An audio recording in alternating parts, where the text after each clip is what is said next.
everyone. A very warm good afternoon to all of you and a very warm greetings to all of you. सभी को नमस्कार, सभी को राम राम और बहुत सारा प्यार। इसी के साथ मैं नीतू ढाका आप सभी का स्वागत करना चाहूंगी India's largest and the most dependable learning platform that is wifi study studios part of Unacademy. So guys, कैसे हैं आप सभी? क्या हाल चाल है आप सभी का? जल्दी से कमेंट करके बताइएगा। How are you all guys? कैसे हैं आप सभी? So that we can start with the session. हम लोग शुरुआत कर सके आज के सेशन की, और बहुत ही धमाकेदार सेशन और एक बहुत ही धमाकेदार अंदाज में चलेगा। भाई जल्दी से सभी के सभी स्टूडेंट्स लाइव आ जाइए, और इसी के साथ हम लोग शुरुआत करेंगे आज के सेशन की, जहां पर डिस्कस कर रहे होंगे most expected questions of general science के कुछ इंपॉर्टेंट 25 क्वेश्चंस को हम लोग डिस्कस करेंगे। ठीक है भाई, ये 25 से ज्यादा भी जा सकते हैं, तो जल्दी से सभी के सभी स्टूडेंट्स लाइव आ जाइए, और इसी के साथ हम लोग शुरुआत करेंगे आज के बेहतरीन से सेशन की, और एक बहुत ही बेहतरीन से अंदाज। चलिए भाई, सबसे पहले दीज आर माय क्रेडेंशियल्स। आप क्रेडेंशियल्स के को देख सकते हैं, निहार सकते हैं। इसी के साथ बात करेंगे, अगर आप में से किसी स्टूडेंट ने अभी तक अनअकैडमी लर्नर्स ऐप को अपने मोबाइल फोन में इंस्टॉल नहीं किया है, तो फटाफट से जाइएगा और अनअकैडमी लर्नर्स ऐप को अपने मोबाइल फोन में इंस्टॉल कर लीजिएगा। अब कहानी ये बनती है कि मैम इंस्टॉल तो कर लेंगे, बट इंस्टॉल करना क्यों है, ये सबसे इंपॉर्टेंट पॉइंट है। तो भाई आप लोगों को इंस्टॉल क्यों करना है? क्योंकि अनअकैडमी प्लस पर आपको मिलता है बहुत कुछ प्लस। अब बहुत कुछ प्लस का मतलब क्या है? सिंपली अगर हम बात करते हैं तो आप लोगों को जो है बहुत कुछ प्लस मिलने वाला है। जैसे कि आपको लाइव क्लासेस की बात करें, डेली लाइव क्लासेस मिलती है। वीकली टेस्ट की बात करें, वेल स्ट्रक्चर्ड कोर्सेज आप लोगों को मिलते हैं। इसी के साथ साथ आपको मिलता है हर एक क्लास के लिए अनलिमिटेड एक्सेस। हर एक क्लास के लिए आप लोगों को मिलता है यहाँ पर अनलिमिटेड एक्सेस, यानी कि आप किसी भी सब्जेक्ट को या फिर किसी भी एडुकेटर को अप्रोच कर सकते हैं, जिससे आपको बेटर लगता है कि भाई हाँ, ये मुझे समझ आ रहा है या नहीं समझ आ रहा। ठीक है भाई, चलेगा। सो जल्दी से सभी के सभी स्टूडेंट्स लाइव आ जाएंगे। और अगर आप हमारे साथ प्लस पे जुड़ना चाहते हैं, तो आपका 3rd ऑफ नवंबर से आपके बैचेस शुरू हो रहे हैं, या फिर 27 ऑफ अक्टूबर से आपके बैचेस कुछ शुरू हुए थे, जिनमें आप एनरोल कर सकते हैं। एनरोल करने के लिए आपको भाई 24 मंथ का जो सब्सक्रिप्शन प्लान है 7800 रुपए का है, जिसमें अगर आप एनडी लाइव कोड अप्लाई करते हो तो आपको 10% का इंस्टेंट रिडक्शन मिलेगा। वही 12 मंथ के सब्सक्रिप्शन प्लान की बात करें 6500, यहाँ पर भी अगर आप एनडी लाइव कोड अप्लाई कर देते हैं तो आपको 10% का इंस्टेंट रिडक्शन मिलता है, 10% का इंस्टेंट डिस्काउंट मिलता है। तो भाई देखो, एसएससी के एग्जाम की प्रिपरेशन करें तो इतना टाइम तो आपको लगता ही लगता है। And this is my profile on Unacademy. ये है मेरा प्रोफाइल अनअकैडमी पर, जाकर के फटाफट से फॉलो कर लीजिएगा। चलिए भाई, इसी के साथ शुरुआत करेंगे आज के बेहतरीन से सेशन की। And the very first question is on your screen. आज के सेशन का सबसे पहला क्वेश्चन जो है आप लोगों के स्क्रीन पर है। हेलो मधुस्मिता, कैसे हैं आप? क्या हालचाल है? चलेगा भाई, आज के सेशन का जो सबसे पहला क्वेश्चन है that is on your screen, and you have to give me the answer. फटाफट से क्वेश्चन नंबर 1 का आंसर कर दीजिएगा। Which is known as the carboxylic acid। आपको बताना है इनमें से कौन सा एक कार्बोक्सिलिक एसिड है। कार्बोक्सिलिक एसिड के तौर पे किसको जाना जाता है, ये सिंपली आपको यहाँ पर बताना है। चलिए भाई, कौन होगा? फटाफट से जल्दी। फिनॉल को कहा जाता है कि आपका, इथेनॉल को एसिटिक एसिड को कहा जाता है कि आपका ऑक्जेलिक एसिड को कहा जाता है।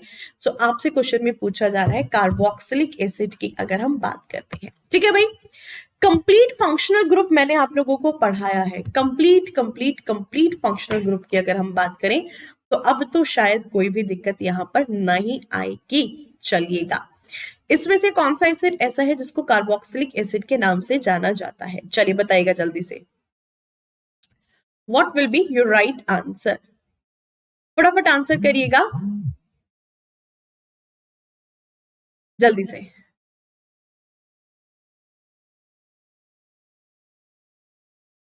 चलिए, अगर हम कार्बोक्सिलिक एसिड की बात करें तो व्हाट इज कार्बोक्सिलिक एसिड? कौन सा आपका कार्बोक्सिलिक एसिड होगा? चलिए, फिनोल, इथेनॉल, एसिटिक एसिड या फिर ऑक्जेलिक एसिड की अगर हम बात करते हैं। ठीक है, देखो सबसे पहले अगर हम कार्बोक्सिलिक ग्रुप की बात करें तो व्हाट इज कार्बोक्सिलिक ग्रुप? देखो, कोई भी ऐसा ग्रुप जिसको आप RCOOH से रिप्रेजेंट करते हो, यानी कि सिंपली अगर हम बात करते हैं सेंट्रल कार्बन और एटम पर, एक आपका ऑक्सीजन होगा, OH ग्रुप होगा, और OH ग्रुप के साथ साथ आपका आ जाता है एक एल्काइल ग्रुप। OH को थोड़ा सा नीचे लिख लेते हैं, वरना फिर हमारे कुछ जो केमिस्ट हैं वो परेशान हो जाएंगे, है कि नहीं केमिस्ट्री विशेषज्ञ। तो चलो इसको पहले ठीक किया जाए, क्योंकि भाई बॉन्ड एंगल भी मैटर करता है। तो यहाँ पे बात करेंगे हम लोग कुछ इस तरीके से, हम लोग रिप्रेजेंट करते हैं कार्बोक्सिलिक ग्रुप को। ठीक है भाई, अब आपको ये बताना है यहाँ पे कौन सा एक ऐसा एसिड होगा जिसको आप कार्बोक्सिलिक एसिड के तौर पर जानते हो। आपका फिनोल होगा, इथेनॉल होगा, एसिटिक एसिड होगा, या फिर अगर हम बात करते हैं ऑक्सिलिक एसिड होगा। चलिए बताइएगा जल्दी से। So can you please give me the answer. Carbonic acid, formic acid यानी कि मिथेनोइक एसिड की अगर हम बात करते हैं, तो what are the examples of carboxylic acid. Simply आपसे अभी तक एक भी स्टूडेंट का आंसर नहीं आया है, अभी तक एक भी स्टूडेंट का आंसर नहीं आया है। जल्दी से क्वेश्चन का आंसर करिएगा फटाफट।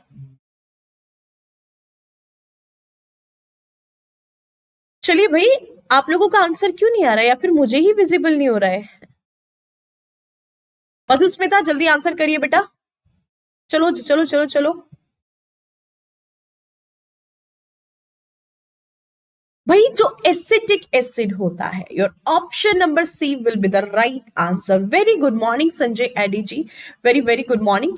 Acetic acid is a example of carboxylic acid. Acetic acid का फॉर्मूला क्या होता है भाई, CH3COOH। तो सीधा सा जो एसिटिक एसिड है, this is the carboxylic acid. ठीक है भाई, क्या होगा, सेंट्रल कार्बन एटम के साथ आपके यहां पर आपका ऑक्सीजन OH ग्रुप, और साथ में अगर हम बात करते हैं CH3 यानी कि मिथेन ग्रुप आपका कंबाइंड है। So this is the acetic acid. तो ये है आपका एसिटिक एसिड, एग्जांपल होगा आपका कार्बोक्सिलिक एसिड का, या फिर अगर हम कार्बोक्सिलिक अम्ल की बात करें। ठीक है भाई, चलेगा। पढ़ेंगे नेक्स्ट क्वेश्चन, क्वेश्चन नंबर 2 की तरफ। And the question number 2 is on your screen. Insulin regulates the metabolism of. अगर हम इंसुलिन की बात करते हैं, तो भाई इंसुलिन किसके मेटाबॉलिज्म को रेगुलेट करता है, मिनरल्स की, एमिनो एसिड्स, ग्लूकोज, या फिर अगर हम बात करते हैं वाइटामिन का। चलो जल्दी से बताइएगा। अगर हम इंसुलिन की बात करते हैं, insulin regulates the metabolism of. Insulin किसके मेटाबॉलिज्म को रेगुलेट करता है, मिनरल्स के मेटाबॉलिज्म को, जितना आप खनिज खाते हैं, आप एमिनो एसिड्स खाते हैं, आप ग्लूकोज खाते हैं, या फिर आप विटामिन खाते हैं। So what will be your right answer. चलेगा। Lovely SF5, very good morning, very very good morning सरकार। So what will be your right answer. Obviously सी बात है, ग्लूकोज। इंसुलिन का काम क्या होता है, देखो जितना भी ग्लूकोज हम लोग खाते हैं, सिंपली इंसुलिन का काम होता है ये सारा का सारा ग्लूकोज का कन्वर्जन। तो इंसुलिन जो है ग्लूकोज को कन्वर्ट करता है किसके अंतर्गत, ग्लूकोज को कन्वर्ट करता है आपका ग्लाइकोजन के अंदर।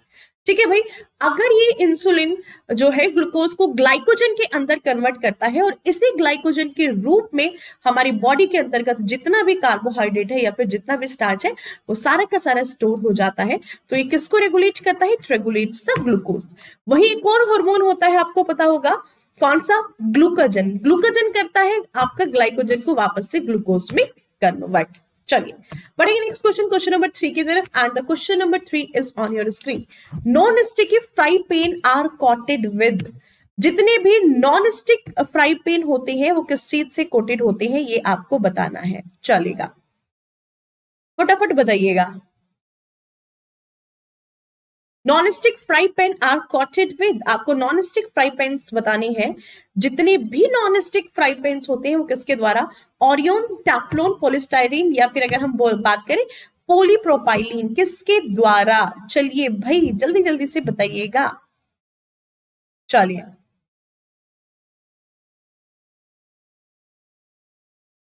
डन।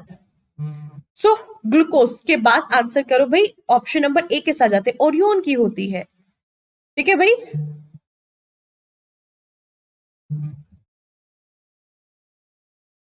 सो ओरियन, टेफ्लॉन, पॉलीस्टाइरीन, या फिर अगर हम पॉलीप्रोपाइलीन की बात करें, what will be your right answer. चलिएगा, polypropylene. That is the Teflon. Option number B, Madhusmita बिल्कुल सही जाते हुए, टेफ्लॉन की कोटिंग होती है। देखो जितने भी नॉन स्टिक वेयर्स होते हैं, फ्राई पैन में आपके नॉन स्टिक वेयर्स की बात हो रही है। आपने देखा है ना हमारे घरों में काले काले रंग के फ्राई पैन होते हैं या फिर कढ़ाइयां होती हैं काले लाल रंग की, तो उन सब के ऊपर जो कोटिंग की जाती है वो टेफ्लॉन की कोटिंग की जाती है, ताकि जो खाना है वो बर्तन पे ना चिपके, कम से कम ऑयल में भी खाना आपका बनाया जा सके। ठीक है भाई, कम से कम ऑयल में खाना आपका बनाया जा सके, ऐसा कुछ यहाँ पर। So option number B will be the right answer. बढ़ेंगे नेक्स्ट क्वेश्चन, क्वेश्चन नंबर 4 की तरफ। Sodium acetamide smell likes. Sodium acetamide की अगर हम बात करते हैं, जो सोडियम एसिटमाइड है इसकी स्मेल कैसी है? अगर हम इसकी स्मेल की बात करते हैं, इसकी गंध की बात करें, रॉटन एग्स, गार्लिक, प्लीजेंट्स या फिर रेमिनिस्टेंट ऑफ माइस की अगर हम बात करते हैं, चलिएगा what will be your right answer? Sodium acetamide की बात करें, कैसी स्मेल आती है? ठीक है, चूहे के मरने जैसी है ना, जैसे चूहे के मल में से आती है, या फिर अगर हम बात करते हैं बड़ी प्लीजेंट सी स्मेल आती है, लहसुन जैसी, या फिर सड़े हुए अंडे जैसी स्मेल आती है।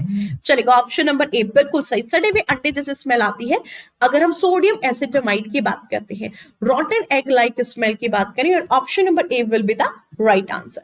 पढ़ेंगे क्वेश्चन नंबर 5 की तरफ, and the question number 5 is on your screen. The gas which is used for welding purpose is. आपको बताना है इनमें से कौन सी ऐसी गैस है जो कि वेल्डिंग पर्पस के लिए यूज में ली जाती है। सिंपल सा क्वेश्चन है और सिंपल सा आंसर होगा, जल्दी से क्वेश्चन का आंसर करिएगा भाई। मीथेन, C2H6, या फिर यानी कि अगर हम बात करते हैं इथेन, एसिटाइलिन, या फिर अगर आपकी बात की जाती है कौन सी गैस आपकी होगी? Ethane. This one is the methane. Methane का यूज किया जाता है। या फिर C2H6 की अगर हम बात करते हैं तो सिंपली आपका इथेन, और इथेन के बाद आता है आपका, this one is the second option is ethane, ethene या फिर इथाइलिन। एसिटाइलिन को यूज किया जाता है कि नहीं? चलिएगा, बहुत सही। तो कौन सी गैस होती है अगर वेल्डिंग पर्पस की बात की जाए, यानी कि कभी भी अगर लोहे पर या फिर किसी भी मेटेलिक सब्सटेंस पर वेल्डिंग की जाती है तो वेल्डिंग के लिए भाई यूज की जाती है एसिटाइलिन गैस। और एसिटाइलिन गैस कौन सी होती है? आपके कार्बन कार्बन के बीच में ट्रिपल बॉन्ड, यानी कि सिंपली अगर हम बात करते हैं C2H2। So what will be your right answer? Option number D will be the right answer. ठीक है भाई। Akash, not C, that is ethene, ethylene, ethylene gas. और इथाइलिन क्या होता है? That is the plant hormone. Ethylene क्या है? This is the only gaseous plant hormone, only gaseous plant hormone की बात करें। ठीक है भाई। So what will be right answer? आपका सही आंसर होगा यहाँ पर ऑप्शन नंबर डी। चलेगा, डन। बढ़ेंगे नेक्स्ट क्वेश्चन की तरफ, question number 6, and the question number 6 is on your screen. Liebig test is used to estimate. चलिए बताइएगा, जो लाइबिक टेस्ट होता है ये किस लिए किया जाता है? अगर हम लाइबिक टेस्ट की बात करते हैं, लाइबिक टेस्ट किस लिए परफॉर्म किया जाता है, ये सिंपली आपको बताना है। किसके टेस्ट के लिए लाइबिक टेस्ट को परफॉर्म किया जाता है? चलिए, बड़ा ही अच्छा क्वेश्चन है वापस से। ठीक है, लाइबिक टेस्ट अगर हम बात करते हैं,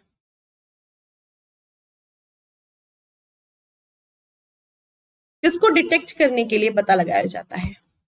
CH2, कार्बन एंड हाइड्रोजन। क्या बात है, बहुत सही मधुस्मिता। C2H2 एसिटाइलिन गैस का। देखो, अगर लाइबिक टेस्ट की बात करते हैं, ये टेस्ट जो है ये परफॉर्म किया जाता है कार्बन और हाइड्रोजन के एलिमेंट्स का पता लगाने के लिए, एस्टिमेशन। सीधा अगर हम बात करते हैं किसी भी कंपाउंड के अंतर्गत, जो लाइबिक्स मेथड होता है इसको यूज किया जाता है कार्बन और हाइड्रोजन के एस्टिमेशन के लिए, कि भाई जितने भी ऑर्गेनिक कंपाउंड्स है, जितने भी कार्बनिक तत्व है, उसके अंतर्गत कितने कार्बन कंपाउंड होंगे और कितने आपके हाइड्रोजन, कार्बन और हाइड्रोजन की अगर हम बात करते हैं।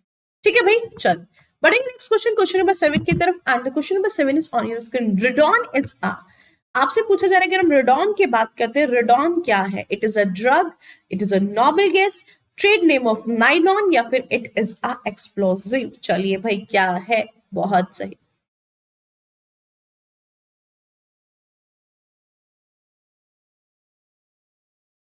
चलिए बताइएगा जल्दी से।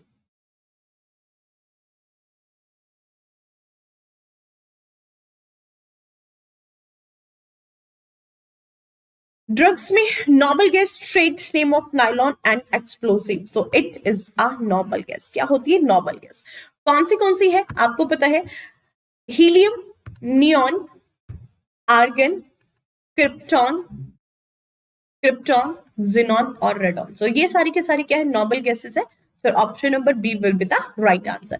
ऐसी गैसेस जिनकी वैलेंसी 0 होती है, इनकी संयोजकता 0 होती है, ये इनको इनर्ट गैस कहा जाता है। They are also called as the inert gas. अक्रिय गैस होती है क्योंकि भाई किसी भी दूसरे एलिमेंट के साथ ये बॉन्डिंग नहीं करती है। बढ़ेंगे नेक्स्ट क्वेश्चन। मैम लाइबिक क्या होता है? लाइबिक इज अ टेस्ट। ये एक टेस्ट होता है, एक प्रोसेस होता है। इट इज अ प्रोसेस, एक प्रोसेस होता है जिस प्रोसेस के तहत जितने भी कार्बन कंपाउंड्स होते हैं उनके अंदर नंबर ऑफ कार्बन और नंबर ऑफ हाइड्रोजन एटम का पता लगाया जाता है। पढ़ेंगे नेक्स्ट क्वेश्चन, क्वेश्चन नंबर 8 की तरफ। विच of the following is responsible for the blue baby syndrome? Blue baby syndrome के लिए कौन सा एलिमेंट आपका यहाँ पर रिस्पॉन्सिबल होगा? ब्लू बेबी सिंड्रोम की बात हो रही है, चलो भाई जल्दी से बता दीजिएगा। Which is responsible for the blue baby syndrome? चलेगा, फटाफट बताइएगा। What will be your right answer? एक के साथ फ्लोराइड, फ्लोराइड, फ्लोराइड। अरे क्या बात है, क्या बात है। नाइट्रेट की बात करें, water contaminated with nitrate. Option number B will be the right answer. Blue baby syndrome में क्या होता है, अगर पानी के अंतर्गत यानी कि वाटर के अंतर्गत अगर आपकी नाइट्रेट्स की कंसंट्रेशन ज्यादा है, नाइट्रेट्स की कंसंट्रेशन अगर ज्यादा है तो इस कंडीशन में क्या होता है, यानी कि सिंपली आप कह सकते हो जो नाइट्रेट रिच वाटर होता है, ऐसे पानी के लगातार पानी को यूज करने के लिए या फिर अगर आप पानी को पी रहे हो तो होता क्या है, जो नाइट्रेट्स हैं आपके बॉडी में जाने के बाद हीमोग्लोबिन के साथ कंबाइंड होना शुरू हो जाती है। और यहां से ये किसका निर्माण करते हैं, जैसे ही नाइट्रेट्स हीमोग्लोबिन के साथ कंबाइंड होते हैं तो ये हमारी बॉडी के अंतर्गत ना मीथो हीमोग्लोबिन का निर्माण शुरू कर देते हैं। सीधा आप कह सकते हो मैथो हीमोग्लोबिन की अगर हम बात करते हैं, मैथोग्लोबिन का ये निर्माण शुरू कर देते हैं हमारे शरीर के बॉडी, हमारे शरीर के अंतर्गत बॉडी के अंदर।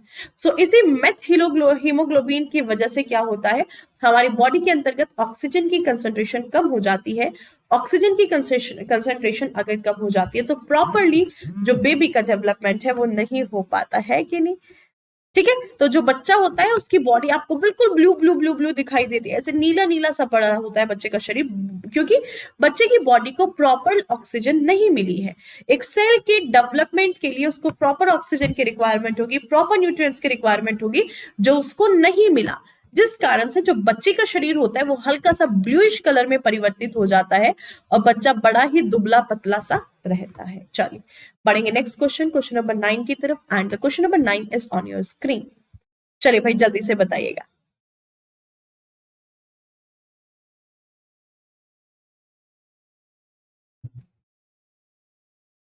How many neutrons are there in the protium? Protium के अंदर कितने न्यूट्रॉन्स होते हैं? बहुत ही अच्छा क्वेश्चन, बड़ा इजी है बच्चों वाला क्वेश्चन, हलवा क्वेश्चन आपसे पूछे प्रोटियम के अंदर कितने नंबर ऑफ न्यूट्रॉन्स होते हैं। ऐसे कुछ बच्चे इस क्वेश्चन का भी आंसर गलत करेंगे, मुझे पता है, मुझे उम्मीद है आप लोगों से, पूरी पूरी पूरी पूरी उम्मीद है।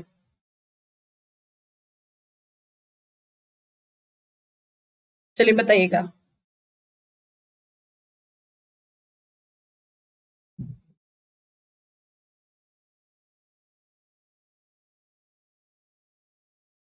चलिए, Who will give the answer? इतना स्लो आंसर क्यों करते हैं भैया आप?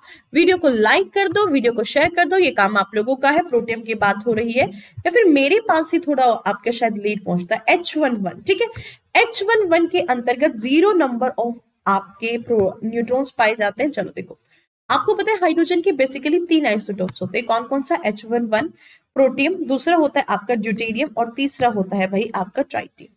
अगर हम प्रोटियम की बात करते हैं, प्रोटियम के अंदर number of electron proton neutron अगर आपसे पूछ लिया जाए तो भाई प्रोटियम के अंदर इलेक्ट्रॉन की संख्या होती है 1, प्रोटॉन की संख्या भी 1 होती है, बट इसके अंदर जो न्यूट्रॉन्स होते हैं आपके 0, ठीक है। इसके बाद अगर हम H12 की बात करते हैं, H12 के अंतर्गत इलेक्ट्रॉन 1 होगा, प्रोटॉन भी 1 होगा और न्यूट्रॉन भी कितने होते हैं? न्यूट्रॉन भी आपके 1 होता है। और H13 के अंतर्गत 1 इलेक्ट्रॉन 1 प्रोटॉन और 2 न्यूट्रॉन यहाँ पर होते हैं। तो किसी का भी आपसे पूछ लिया जाए, सो option number A will be right answer. 5 होते हैं ना मैम? अरे किसने कहा यूजी विकास, किसने कहा आपको 5 होते हैं? हाइड्रोजन के अंदर तो न्यूट्रॉन्स होते ही नहीं है भाई, किसने कह दिया आपको 5 होते? गलत पढ़ा है, है ना। चलो next question, question number 10, the instrument use to regulate temperature to a particular degree is. चलिए भाई, to monitor a temperature, temperature को मॉनिटर करने के लिए किस डिवाइस को यूज में आपका लिया जाता है, ये आपको बताना है। सिंपल सिंपल सा क्वेश्चन है, very very very very very simple question. चलिए भाई, so what will be your right answer, बता दीजिएगा जल्दी से। थर्मोस्टेट, थर्मोमीटर, पायरोमीटर या फिर थर्मोकपलिंग की अगर हम बात करते हैं, ऑब्वियसली सी बात है थर्मोमीटर। जो थर्मोमीटर होता है एक पर्टिकुलर टेम्परेचर को ही मेजर कर पाता है कि नहीं। बढ़ेंगे नेक्स्ट क्वेश्चन, क्वेश्चन नंबर 11 की तरफ। When a human body temperature rises by about 5.4 degree to 8 degree Fahrenheit above the normal body temperature, the condition is known as the viral hypothermia या फिर हाइपरेटिक या फिर हाइपरेक्सिया कहा जाता है। क्या बात है, अगर आपके शरीर का जो सामान्य तापमान है उससे 5 से 8 डिग्री फ़ारेनहाइट के बीच में आपका तापमान बढ़ जाए तो इस अवस्था को क्या कहा जाता है? हाइपोथर्मिया या फिर आपका वायरल पायरेटिक या फिर हाइपर पायरेक्सिया की अगर हम बात करते हैं। बढ़ना हमेशा हाइपर में आता है, ध्यान में रखिएगा, ठीक है। चलिए मिथिलेश नागर, बिल्कुल सही बात है, बी यानी कि टेम्परेचर मेजर करने का काम करता है। चलिए भाई जल्दी से बताइएगा, when a body temperature rises about 5.4 to 8 degree Fahrenheit, चलिएगा, above the normal body temperature, the condition is known as viral hypothermia, pyretic या फिर हाइपर पायरेक्सिया की अगर हम बात करते हैं तो आपका आंसर क्या होगा? चलिए भाई फटाफट बताइएगा। तो that will be the hyperpyrexia, option number D will be the right answer, ठीक है। हाइपरेक्सिया कहेंगे क्योंकि भाई हाइपो का मतलब क्या होता है? कम होना। हाइपो का मतलब कम होता है और हाइपर का मतलब क्या होता है? आप मुझे ये बता दो, हाइपो और हाइपर का मतलब क्या होता है? जल्दी से बताइएगा। अगर आपसे क्वेश्चन पूछा जाए what do you mean by hypo and what do you mean by hyper, जल्दी से बताइएगा, क्या समझते हैं आप हाइपो से और हाइपर से? जल्दी से बताइएगा, हाइपोथेमिया हाइपरेक्सिया क्या होगा? देखो, अगर टेम्परेचर ड्रॉप होगा तो हाइपोथेमिया और अगर इंक्रीज करेगा हाइपरमेक्सिया। हाइपो का मतलब होता है हमेशा कम होना, ठीक है, और हाइपर का मतलब होता है हमेशा किसी चीज का बढ़ना, अधिक होना। तो टेम्परेचर अधिक हो रहा है ना कि आपका घट रहा है, so option number D will be the right answer. पढ़ेंगे नेक्स्ट क्वेश्चन, क्वेश्चन नंबर 12 की तरफ। Evaporation of a liquid to absorb heat is the principle used by the microwave oven, refrigerator, geysers या फिर electric kettle. Evaporation of a liquid to absorb the heat is the principle used by the microwave oven, refrigerator, geyser या फिर electric kettle. चलिए भाई बता दो, जल्दी से बताइएगा, ठीक है, फटाफट बता दो। Evaporation of a liquid to absorb heat, heat को एब्जॉर्ब करने के लिए कौन काम करता है? तो ऑब्वियसली सी बात है रेफ्रिजरेटर हीट को एब्जॉर्ब करता है कि नहीं? कौन करेगा? माइक्रोवेव ओवन करेगा, गीजर करेगा या फिर इलेक्ट्रिक केटल करती है? भाई बता दो जल्दी से। एब्जॉर्प्शन की बात हो रही है, हीट के एब्जॉर्प्शन की बात हो रही है, फटाफट से बताइएगा। क्वेश्चन बड़े अच्छे हैं और बड़े अच्छे लेवल के क्वेश्चन है, अगर एक बार अच्छे से ईमानदारी से मेहनत से कर लिए ना तो बहुत मजा आ जाएगा।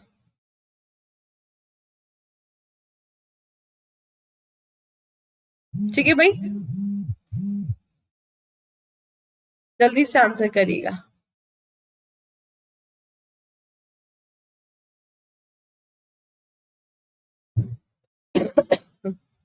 चलिए जल्दी से बताइए, option number B that will be the refrigerator. भैया देखो यहाँ पर एब्जॉर्प्शन की बात हो रही है, हीट को एब्जॉर्ब किया जा रहा है। अगर उस हीट को रिलीज किया जाता तो आपके तीनों के तीनों थे, बट यहाँ पे हीट को एब्जॉर्ब किया जा रहा है। एब्जॉर्प्शन का काम तो एकमात्र रेफ्रिजरेटर कर रहा है, आपको हिंट भी दे दिया, उसके बावजूद भी आप लोगों का आंसर सही नहीं आ रहा है। रेफ्रिजरेटर की अगर हम बात करते हैं, एसी की अगर हम बात करते हैं, ठीक है भाई, option number B will be the right answer. चलेगा, बढ़ेंगे, करता क्या है, हीट को एब्जॉर्ब करता है। जो लिक्विड से जो इवेपोरेशन होता है जितना भी, उस इवेपोरेशन को क्या करेगा, उस इवेपोरेशन को भी क्या कर लेगा, आपके हीट को एब्जॉर्ब करने के लिए लिक्विड के ये आपका सीधा सा करेगा। ठीक है भाई, very good morning Das ji, very very good morning. बढ़ेंगे नेक्स्ट क्वेश्चन, क्वेश्चन नंबर 13 की तरफ। A moving body definitely possesses, आपसे पूछा जा रहा है कि जो मूविंग बॉडी होती है, किसी भी गतिमान बॉडी की अगर हम बात करें, गतिमान वस्तु की बात करते हैं, उसकी बॉडी के अंतर्गत आपको किस तरह की एनर्जी देखने को मिलती है? काइनेटिक की, पोटेंशियल की, मैकेनिकल की, हीट एनर्जी? चलिए बताइए भाई। मूविंग बॉडी की बात हो रही है ना, जहां पर मूवमेंट हो, पोटेंशियल सिर्फ पोजीशन के लिए, ठीक है। अब बात करेंगे मैकेनिकल, जहां पर फोर्स अप्लाई हो, हीट एनर्जी जहां पर हीट आपकी ऊष्मा रिलीज हो रही हो, तो that will be the kinetic energy. किसी भी मूविंग बॉडी के अंतर्गत काइनेटिक एनर्जी जरूर जरूर से होती है, क्योंकि यही एनर्जी मोशन के कारण होती है। हाफ फिजिकल फॉर्मूला क्या है काइनेटिक एनर्जी का? हाफ एम वी स्क्वायर, ठीक है। हाफ एम वी स्क्वायर से आप किसी भी ऑब्जेक्ट की काइनेटिक एनर्जी को फाइंड कर सकते हैं। और पोटेंशियल एनर्जी किसी एमजीएच से, ठीक है भाई, पोटेंशियल एनर्जी के लिए क्या है आपका एमजीएच से आप इसको फाइंड कर सकते हैं।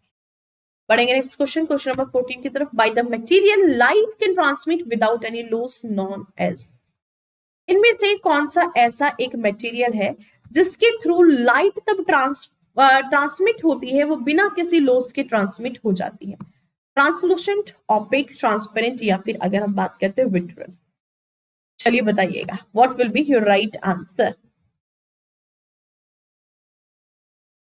Bye the material light can transmit without any loss, किसी भी लॉस के बगैर। तो ट्रांसपेरेंट अगर कोई चीज है, यानी कि जो पारदर्शी चीज है जिसमें आप आर पार देख पा रहे हो, तो वहां पे किसी भी तरह का आपका लॉस नहीं होता है, किसी भी तरह की लाइट की या फिर ऊष्मा की हानि वहां पर नहीं होगी। पढ़ेंगे नेक्स्ट क्वेश्चन, क्वेश्चन नंबर 15 की तरफ। Increase in the temperature of which object means that object is, चलेगा, यहां पर किसकी आपकी एनर्जी को बढ़ाना पड़ेगा? Increase in the temperature of which object means that object is dynamic energy has increase. अच्छा, अगर किसी ऑब्जेक्ट का टेम्परेचर इंक्रीज कर रहा है, किसी वस्तु के तापमान में वृद्धि होती है, तो इस कंडीशन में उनकी बॉडी के अंतर्गत क्या हो रहा होगा?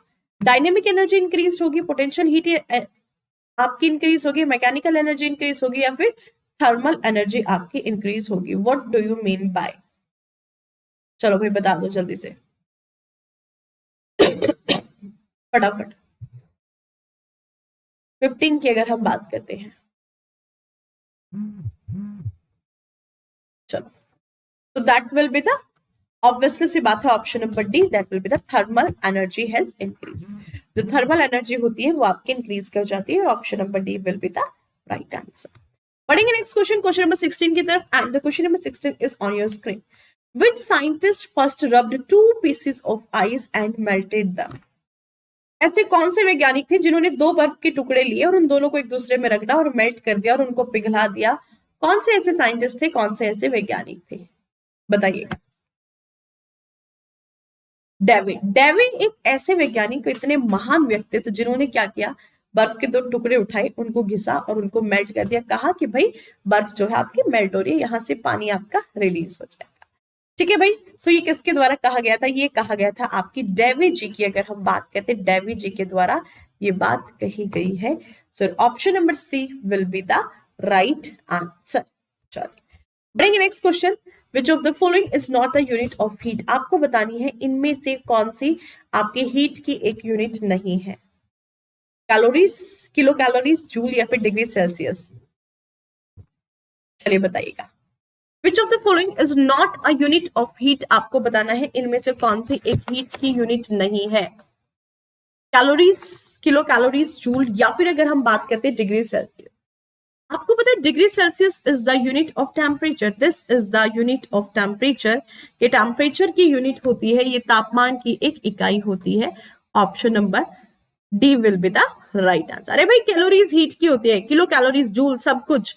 Option number D option number D will be the right answer, that will be the degree Celsius. चलेगा। आर गेमर्स हेलो, कैसे हैं आप, क्या हाल चाल है? डी नहीं है।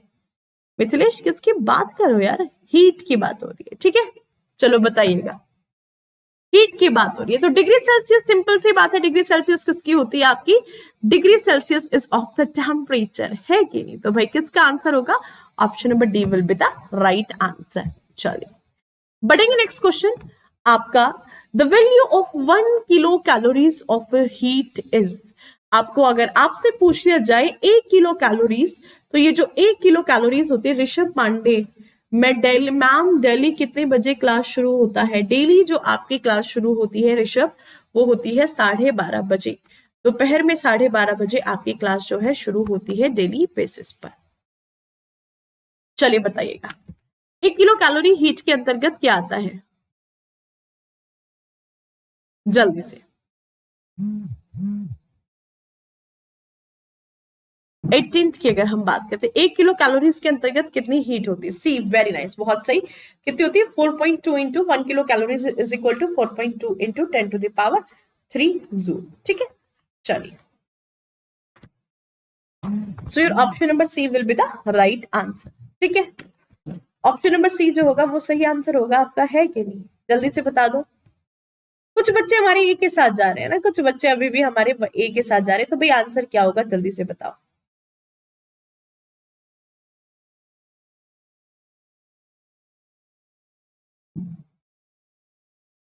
कितना होगा? 4.2 into 10⁻³ joules. Option number C will be the right answer. पढ़ेंगे नेक्स्ट क्वेश्चन, क्वेश्चन नंबर 19 की तरफ। Melting point by increasing the pressure on ice will decrease, will increase and will remain unchanged, या फिर अगर हम बात करते हैं will become zero। Question number 19, will decrease, increase, will remain unchanged या फिर will become zero, what will be right answer? तो आपको पता है मेल्टिंग पॉइंट अगर आप इंक्रीज कर दो तो प्रेशर भी क्या करता है? प्रेशर भी आपका ऑटोमेटिकली इंक्रीज हो जाएगा, so will also increase. Option number B will be the right answer. बढ़ेंगे क्वेश्चन नंबर 20 की तरफ, and the question number 20 is on your screen. The temperature of the sun is measured by. अगर आपको सूर्य के तापमान को मापना है तो आप किसके थ्रू मापते हो? By platinum thermometer, by gas thermometer, pyrometer या फिर इवेपोरेटिव थर्मोमीटर की अगर हम बात करते हैं। चलिए बताइएगा। टेम्परेचर ऑफ सन, सन के टेम्परेचर को मापना है, पायरोमीटर का काम क्या होता है? चलो बता दो भाई। गैस थर्मोमीटर का यूज करते हैं, पायरोमीटर का काम क्या होता है? कौन बताएगा भाई?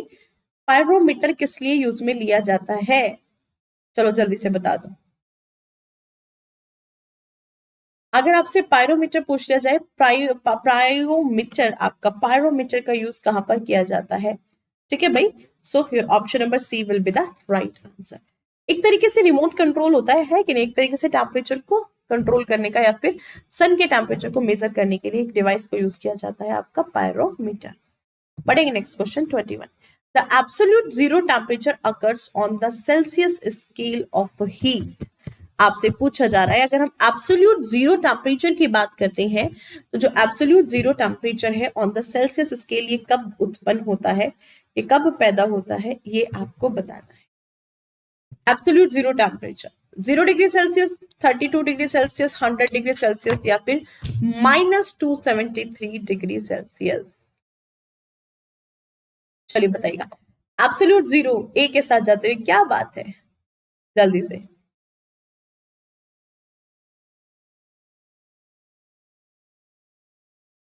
चलिए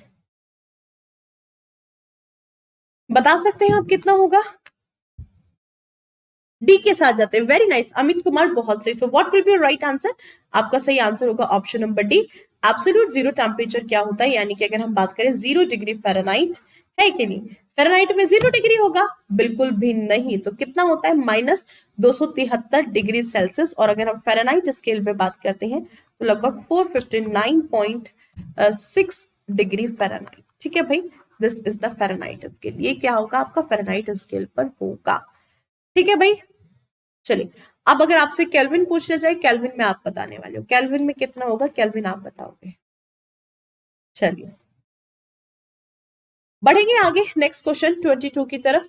at what temperature will the reading B same in the Celsius and Fahrenheit thermometers? एक ऐसा तापमान जिस समय पर जाने के बाद जो आपका फ़ारेनहाइट और सेल्सियस स्केल होती है वो समान हो जाती है, ये आपको बताना है। ऐसा कौन सा तापमान है, कितने डिग्री पर आप पहुंच जाओगे? 212 डिग्री सेल्सियस है कि नहीं? 212 डिग्री सेल्सियस पर पहुंचते ही जो तापमान होता है वो आपका सामान्य हो जाता है। 212 डिग्री सेल्सियस और 212 फ़ारेनहाइट है कि नहीं? चलिए बताइएगा। सेम रीडिंग शो करता है सेल्सियस और फ़ारेनहाइट कितने पे? 212 पे। ठीक भाई, चलिए बढ़े आगे।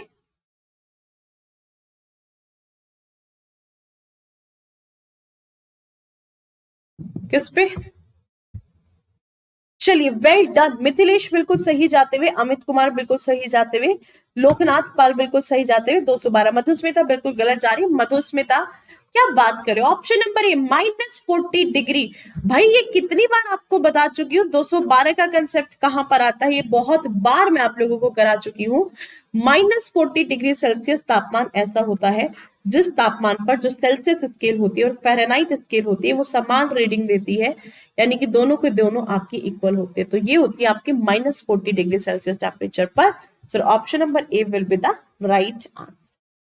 Getting my point? चलिए बढ़ेंगे नेक्स्ट क्वेश्चन 23 की तरफ। The method of transmission of heat is, अगर आपको ऊष्मा का संचार करना है, the method of transmission of heat, conduction, convection, radiation या फिर ऑल ऑफ दिस। आपको ट्रांसमिट करना है हीट को एक जगह से दूसरी, एक सिस्टम से दूसरे सिस्टम के बीच में। चलिए बताइएगा।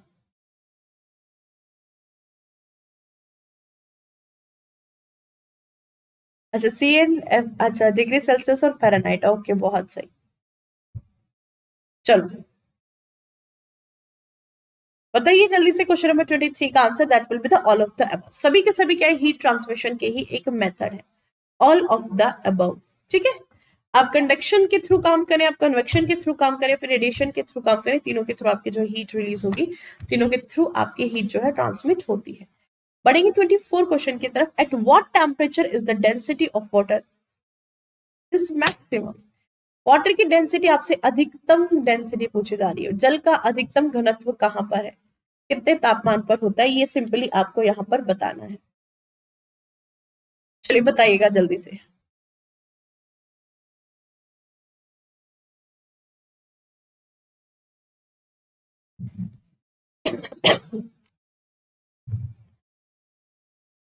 कंडक्शन इन सॉलिड, सॉलिड क्या बात है, बहुत सही। बी के साथ जाते हुए 4 डिग्री, 4 डिग्री, 4 डिग्री, बिल्कुल सही बात है। क्यों होता है और कितना होता है? सबसे पहले बताओ, हमने कहा कि जो 4 डिग्री सेल्सियस टेम्परेचर पे है यहाँ पर वाटर की जो डेंसिटी होती है वो मैक्सिमम होती है। रीजन क्या है, किस कारण से होती है, आप बताओगे? और कितनी होती है? तो भाई ये होती है आपकी 1000 किलोग्राम पर मीटर क्यूब। ठीक है, और क्यों होती है इतनी डेंसिटी? तो ये जो डेंसिटी होती है भाई, ये होती है अगर हम वाटर मॉलिक्यूल के बीच की बॉन्डिंग की बात करते हैं। देखो जनरली एक जो वाटर का मॉलिक्यूल होता है इसके साथ ना 2 हाइड्रोजन जुड़े हुए हैं। ठीक है, 2 हाइड्रोजन, अगर इसके साथ 2 हाइड्रोजन आपके जुड़े हुए हैं सिंपली, तो सिमिलरली अगर हम बात करते हैं नया वाटर मॉलिक्यूल आपका जुड़ता चला जाएगा कुछ इस तरीके से। ठीक है, इस तरीके से आपका नया वाटर मॉलिक्यूल जो है आपके साथ जुड़ता हुआ चला जाता है, एक दूसरे के साथ बॉन्डिंग आपके बनते हुए चली जाती है। तो जब दो वाटर के मॉलिक्यूल यानी कि सिंपली कहें हम H2O मिला और H2O के साथ दूसरा H2O मिलता है, फिर आपको तीसरा H2O मिलता है, इस तरीके से कहते हैं ना बूंद बूंद से समुद्र बन जाता है, बूंद बूंद से घड़ा बन जाता है, बिल्कुल उसी तरीके से छोटे छोटे H2O एक साथ मिलते चले जाते हैं और वो मिलकर के लॉन्ग चेन कार्बन कंपाउंड का निर्माण करते हैं। अब ये तो H2O है, अगर हम इस H2O की बात करते हैं, अगर हम इस वाटर की बात करें तो देखो पता है दो वाटर के मॉलिक्यूल एक साथ कंबाइंड होते हैं तो इनके बीच में ना एक बॉन्डिंग होती है। ठीक है, जिसको कहा जाता है आपका हाइड्रोजन बॉन्डिंग। और जैसे ही ये वाटर मॉलिक्यूल आपका 4 डिग्री सेल्सियस, मान लीजिए 8 डिग्री सेल्सियस पे था, तो वाटर और वाटर दोनों, दो वाटर मॉलिक्यूल्स के बीच में क्या था, यहाँ पर हाइड्रोजन बॉन्डिंग थी। बट जैसे जैसे टेम्परेचर घटना शुरू होता है, वाटर आपका 4 डिग्री सेल्सियस पर पहुंचता है, वैसे ही क्या होता है, इनके बीच में ये जो हाइड्रोजन बॉन्डिंग थी ये ब्रेक हो जाती है और H2O जो है आपके बिखर जाते हैं। H2O क्या होते हैं, H2O आपके बिखर जाते हैं। ठीक है भाई, अगर अब H2O आपके बिखर गए तो ये सबसे बड़ा रीजन होता है, और ये कब बिखरते हैं, ये सिर्फ और सिर्फ 4 डिग्री सेल्सियस टेम्परेचर पर। तो नेचर ने ये, अब नेचर की ये क्रिएटिविटी है, नेचर ने पानी को ऐसा बनाया है कि जैसे ही 4 डिग्री सेल्सियस तापमान पे पहुंचता है तो उसका घनत्व बढ़ जाता है, सबसे अधिक घनत्व होता है। धीरे धीरे धीरे धीरे धीरे धीरे उसको न्यूट्रलाइज कर लेते हैं, धीरे धीरे उसको ट्रैक पर ले आते हैं, है कि नहीं, ऐसा ही होता है। But basically that is 4 degree Celsius, और कितना होता है, 1000 किलोग्राम पर मीटर क्यूब। चलो बढ़ेंगे नेक्स्ट क्वेश्चन 25 की तरफ, and the question number 25 is on your screen. The surface water of a lake is about to freeze. मान लीजिए लेक के ऊपर, नदी के ऊपर पानी जो है बर्फ बनने को तैयार है, ठीक है। what would what will be the temperature of water in the bed of the lake, in the bed of the lake। अच्छा ठीक है, झील की ताल में पानी का तापमान क्या होता है, बड़ा ही अच्छा क्वेश्चन है।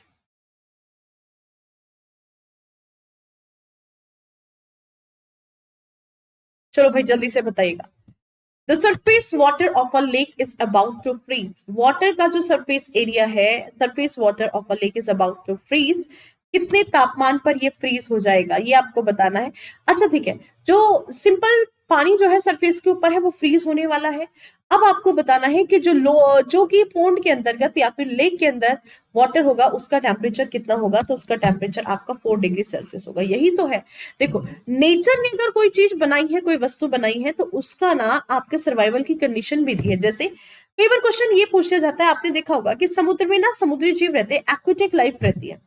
अगर समुद्र पे बर्फ पिघलना शुरू, बर्फ जो है बनना शुरू हो जाए, तो जितने समुद्र जीव है वो कहाँ जाएंगे, वो तो भाई मर जाएंगे।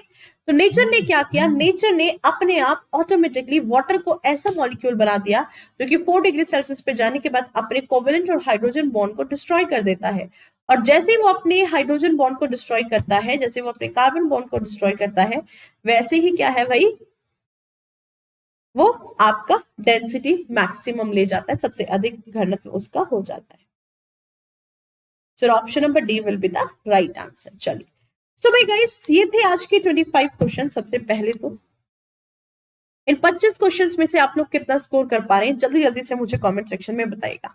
हमने डिस्कस किए हैं 25 क्वेश्चंस, और 25 क्वेश्चंस में से आप लोग कितना स्कोर कर पा रही हैं ये आप मुझे बताने वाले हैं, और अभी के अभी बताने वाले। जल्दी से कमेंट सेक्शन में बताइएगा how much you are scoring, कितना स्कोर कर पा रहे हो, जल्दी से बता दो। ठीक है, 25 क्वेश्चंस में से आप लोग कितना स्कोर कर पा रहे हो, चलिए बताइएगा। थैंक यू मिथिलेश नागर जी, क्या बात है। ठीक है भाई चलो, एंड अगर हम बात करते हैं छोटी सी इन्फॉर्मेशन, आप में से जितने भी स्टूडेंट्स 3 नवंबर को सब्सक्रिप्शन प्लान कर रहे हैं तो फटाफट से ले लीजिएगा।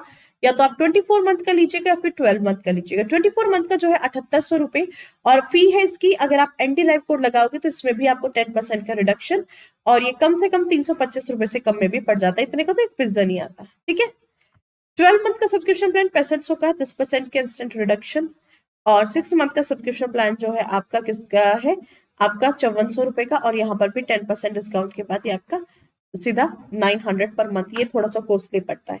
ठीक है भाई, इस चीज को ध्यान में रखिएगा। अब इसके अलावा आपको पता है अकेडमी ने एक बहुत अच्छा इनिशिएटिव लिया है। अगर आपको कोई भी इनएप्रोप्रिएट कंटेंट मिलता है किसी भी वीडियो के अंदर, तो आप उसको रिपोर्ट कर सकते हैं, और अगर वो चीज सही पाई जाती है तो आपको रिवार्ड से भी नवाजा जाएगा, आपको ना प्राइज दिए जाएंगे ना, भारी भरकम से प्राइज, आपके वजन से ज्यादा के प्राइज आपको दिए जाएंगे, है कि नहीं। चलो जल्दी से बताओ। सो ना, इसके अलावा अनअकैडमी पर हर संडे चलता है अनअकैडमी स्कॉलरशिप टेस्ट। ठीक है, अब ये जो टेस्ट होता है, इस टेस्ट में आपको कुछ नहीं करना होता। हर संडे आप इस टेस्ट को जरूर से जरूर दिया करें। 50 मिनट 40 क्वेश्चन अटेम्प्ट करने होते हैं, 1 करोड़ तक की स्कॉलरशिप जीतने का मौका होता है, और कुछ नहीं करना, फ्री ऑफ कॉस्ट है। सिर्फ आपको एक कोड लगाना है यहाँ पर, एनडी लाइव। ठीक है भाई, सिर्फ एक कोड लगाना है, एनडी लाइव। ठीक है, सो दैट्स इट। सो ये थी बात आपकी एसएससी कॉम्पैक्ट स्कॉलरशिप टेस्ट की। इसके अलावा पीडीएफ जो है, आपको पीडीएफ के लिए भी मैं बता देती हूँ, टेलीग्राम ग्रुप है हमारा, आप लोग टेलीग्राम ग्रुप ज्वाइन कर सकते हैं, साइंस विद नीतू ढाका। चलो भाई टेलीग्राम ग्रुप भी देख लेते हैं कहाँ पर है हमारा टेलीग्राम ग्रुप। और टेलीग्राम ग्रुप पे आप लोग कनेक्ट हो सकते हैं पीडीएफ प्राप्त करने के लिए। And this is our Telegram group science with Neetu Dhaka. इस तरीके का प्रोफाइल आपको दिखाई देगा और जाकर के फॉलो कर लीजिएगा, फटाफट से जाकर के फॉलो कर लीजिए, ताकि बाकी सारी की सारी चीजें जो है आपको टाइम टू टाइम मिलती रहे, है कि नहीं। टाइमली जो चीजें की जरूरत होती है, जिन चीजों को चाहिए होता है कि नहीं, वो चाहिए होती है। चलो भाई डन। तो ये कुछ बैचेस थे जो आपके बैचेस 27 अक्टूबर से शुरू हुए थे, और अब 3 नवंबर से भी आपके कुछ कुछ बैचेस शुरू होने वाले हैं। तो चलिएगा, thank you so much guys, let's end the session. और पीडीएफ आप लोगों को पता है टेलीग्राम चैनल पे मिल जाएगी, बेल आइकन को प्रेस कर देगा। जितने भी नए बच्चे हैं चैनल को सब्सक्राइब करना है, और वीडियो को ज्यादा से ज्यादा आपको शेयर करना है। वीडियो को मैक्सिमम एज पॉसिबल आपको ना वीडियो को शेयर करना है। चलिए भाई ठीक है। सो गाइस आज के सेशन को रखा जाए यहीं तक, आज के सेशन को हम लोग यहीं तक रखेंगे। मिलेंगे फिर सुबह 6 बजे, सुबह 6 नहीं शाम को 6 बजे एक और क्लास है आज आपकी, जिसमें हम लोग 50 क्वेश्चंस को डिस्कस करेंगे 6 से 8। ठीक है, 6 से 8 एक और क्लास है, तो मिलेंगे 6 से 8। तब तक के लिए आप लोग अपना ख्याल रखिएगा। Bye bye, take care, thank you so much guys. जय हिंद, जय भारत।